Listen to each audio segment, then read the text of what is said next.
Welcome back to the channel. It is Tuesday night and we are live and we're in December. Last week I wore my red Buddy the Elf shirt, so I thought I'd bring it back with another one this week. Santa, I know him. Anyway, just in case anybody asked, several of you asked where I got that shirt last week. It was at Target and this one was at Old Navy. So this one was actually in the kids department at Old Navy. And so it's a kids large. But anyway, enough about that. I just, I feel like Buddy the Elf this time of year. Anyway, so welcome back to the channel. Tonight, we are going to be, we're going to be doing some Q&A. So I have lots of questions. You guys asked so many questions that you sent me, just in general, but then even last week after the live, several of you sent in questions. And so thank you so much for those. Lots of personal questions, lots of weight loss questions, but also lots of personal questions as well. So we're going to kind of do a field. We're going to get through as many as we can in the next 20 minutes. So before we get started, if you have not subscribed yet, make sure to do that. Smash the like button, ring the notification bell, leave me a comment down below. Let me know where are you watching from. And if you are live with us right now, there's this like live chat option, which is always fun. You can like chat with the other people that are watching. For those of you that are on here live right now, hi. I see you. Anyway, all right, let's jump in. I have lipstick on my teeth. It's always awesome. It's awesome. When you're live, you can't just stop it and fix it. You gotta, awesome. All right, so let's go ahead and jump into our Q&A. So what do I do with my old clothes when I undergrow them? Because we can either outgrow clothes or we can undergrow our clothes. So when we outgrow them, it means we get bigger and we have to get bigger clothes. When you undergrow them, it means your clothes are too big on you because you've shrunk. And so the person was asking, what do I do with my clothes? Do I keep them? What if I gain weight back? What should I do? Would I go buy all my clothes back? Like, what do I do? No. So my question is, the only reason to keep them is if you plan on gaining the weight back. The only reason you would keep your clothes is if you were planning on gaining your weight back. But if you don't plan on gaining your weight back, then why would you keep them? Right? And so what I would tell you is get rid of them. If you are in a size 10 and you go down to a size 8, get rid of the clothes. By keeping them, that's saying you don't plan to maintain, you plan to go backwards, you plan to gain it back. You're keeping that option on the table. Versus when you get rid of them all and you refuse to buy more. If I'm in a size 6 and I got rid of all the 8s, all the 10s, all the 12s, and I only have size 6 clothes and I refuse to go buy more, I have two options. I eventually will either get back into my clothes in my closet or I'll walk around nude. Only one is acceptable. Only one will land me in jail. Only one is an option, right? Like, I'm not going to walk around naked everywhere. Like, come on. And so I have found that getting rid of all the old clothes has helped me seriously maintain my size because I haven't went and bought bigger clothes. I'm still wearing the same clothes that I bought 7 years ago after I lost all my weight. Okay?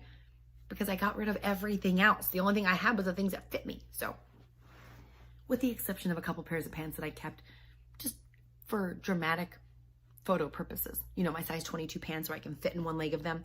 Other than that, that's it. They're all gone. All right. Second question.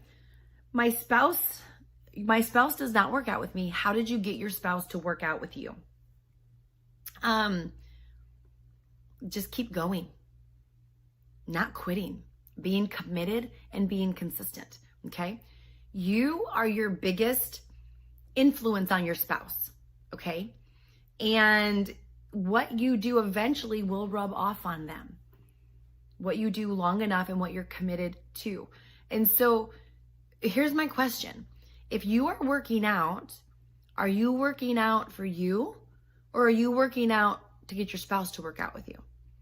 Because if you're working out to get your spouse to work out with you, that's probably not going to work too well.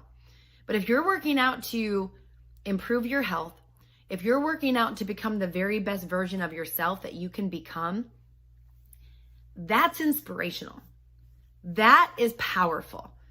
That inspires. That moves people to act. And you can't put a time limit on it. Every single person is different. And, your spouse may never work out with you, but I'm going to tell you there's a good shot that if you keep going, they will. And once in a while, listen, I also know the law of 7, and someone can't say no more than 7 times. And so when my husband wasn't working out with me the first year and a half, 2 years, first year and a half, almost 2 years, he didn't work out with me. It was, hey, it's Saturday, it's Friday night, it's going to be date night, I got to do a workout. You don't have to do it with me, but I'd love it if you wanted to. So no pressure, but extending that invitation. Hey, it's going to be a vacation. I'm going to the gym. Totally don't have to, but do you want to come with me and do a workout?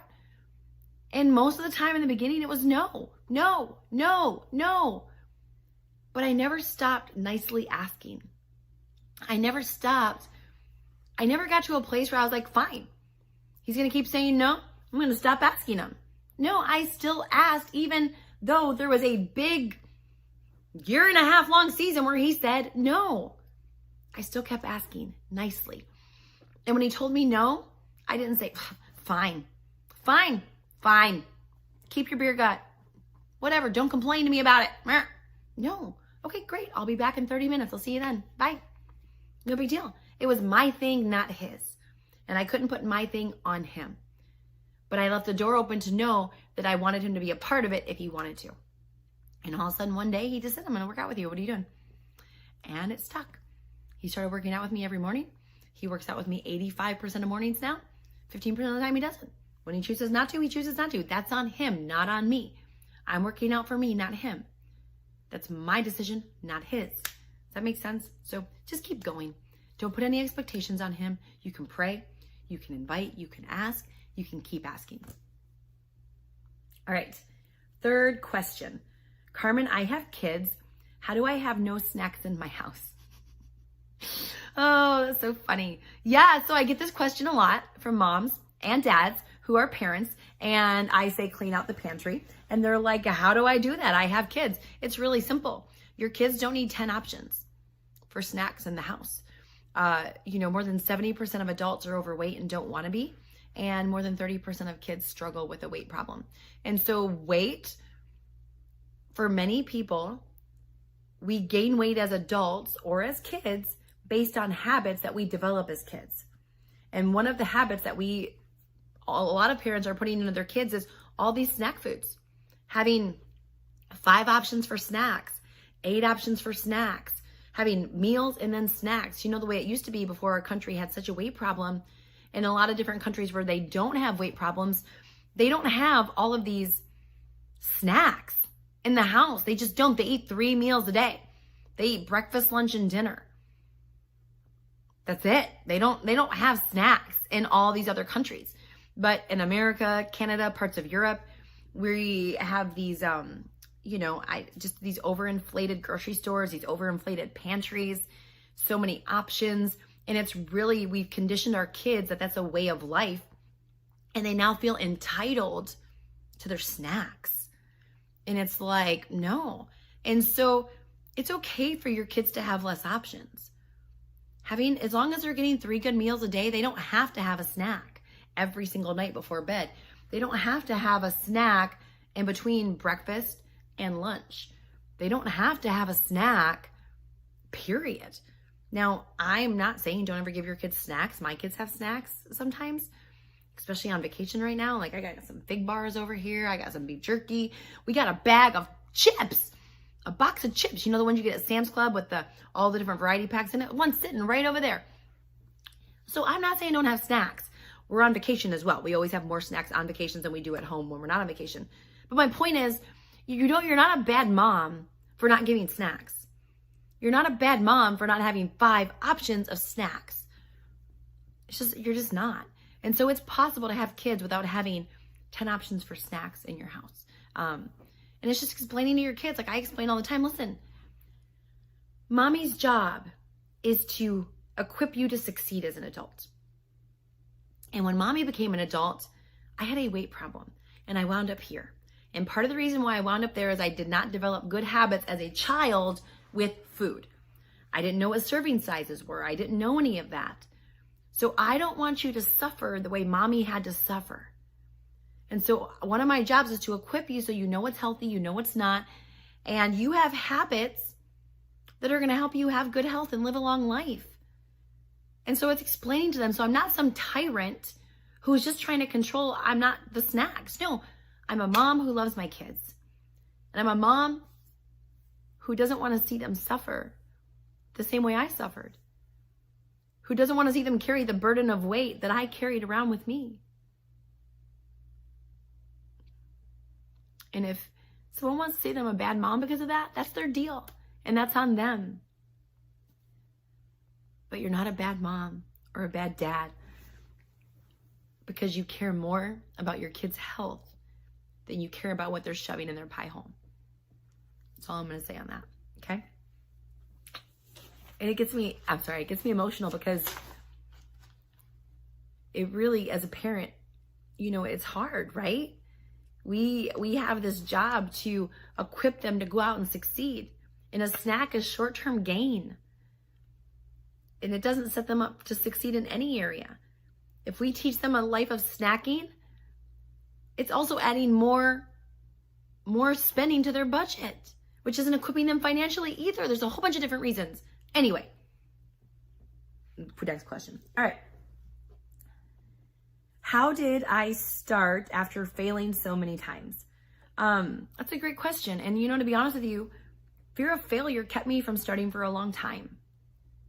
Fear of failing kept me from really going at it for a really long time. I would say things like, I want to lose weight, but I wouldn't set any goals. I wouldn't talk about it because what if I talked about it and failed? Then I was going to look stupid. Or what if I got excited and it didn't work and I let myself down? And it was really getting to a place where I started thinking about my life, and I started thinking, big picture thinking is what I call it. And I did it in business, but I had never done it with my health. And I started asking myself the question that I had asked myself in many other areas of life. If failure wasn't an option, Carmen, what would your body look like?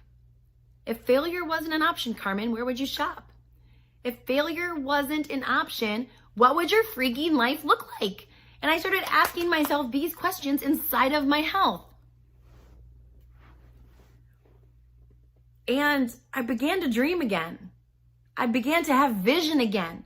I began to think, yeah, if failure wasn't an option, what would I do? What would my butt look like? What size would I be?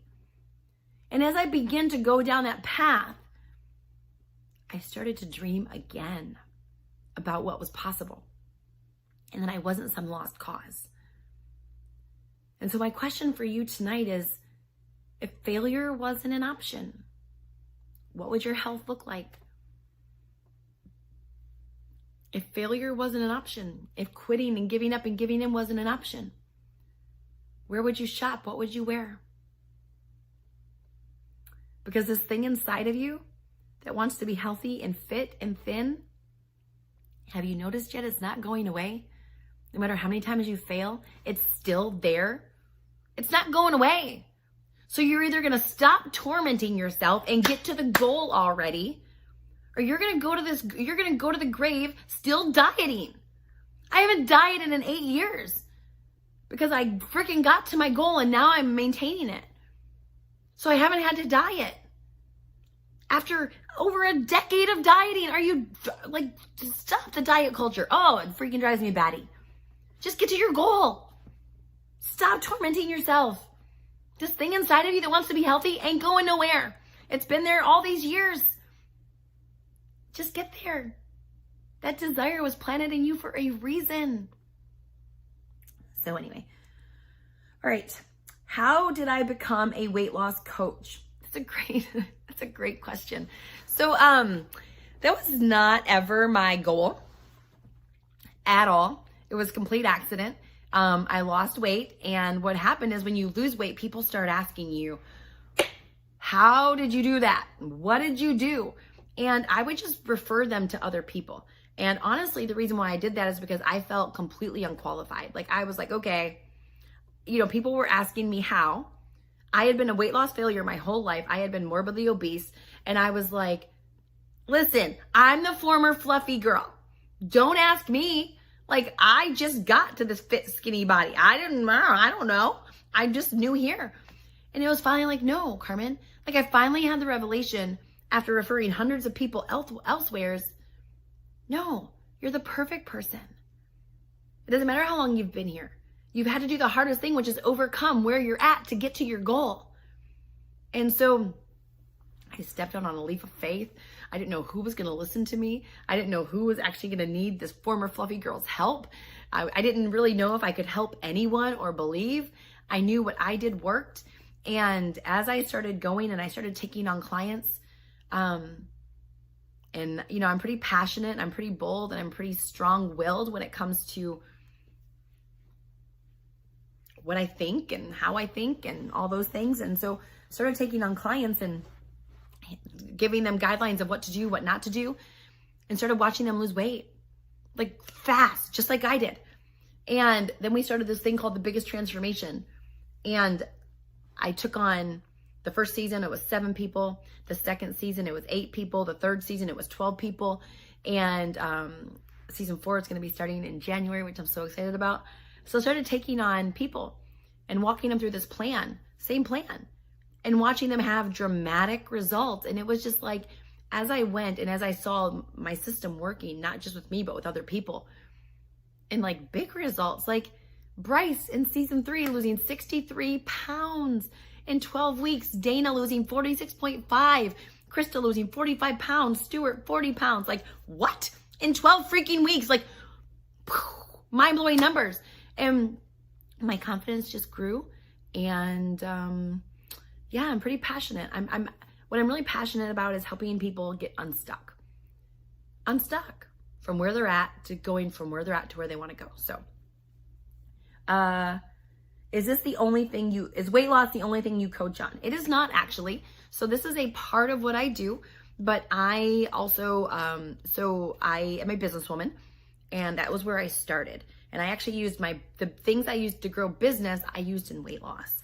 I was like, that worked to grow business. Let me see if I apply this to weight loss and see how it works. So many of my weight loss principles came from succeeding at business and growing a business from $720,000 to $9.1 million inside of 3 years in my early 20s. And so I do a lot of business consulting, a lot of business coaching. In a one-on-one setting, I have several clients that I coach. I'm full right now, completely full. I have no room for any more one-on-one coaching before anybody asks. We have a wait list, but so I have some one-on-one clients that I coach with. And then we also do group coaching. And the group coaching is more themed. Sometimes it's on time management. Sometimes it's on marriage. Sometimes like we're going to have one coming up on parenting and stuff like that. And this is in a group setting. And it's like we coach on the specific issues they're having. And then I also do weight loss. So weight loss, honestly, is the thing that, because I spent so long in weight loss and I stayed stuck for so long, weight loss coaching is the least profitable out of all of those 3 things.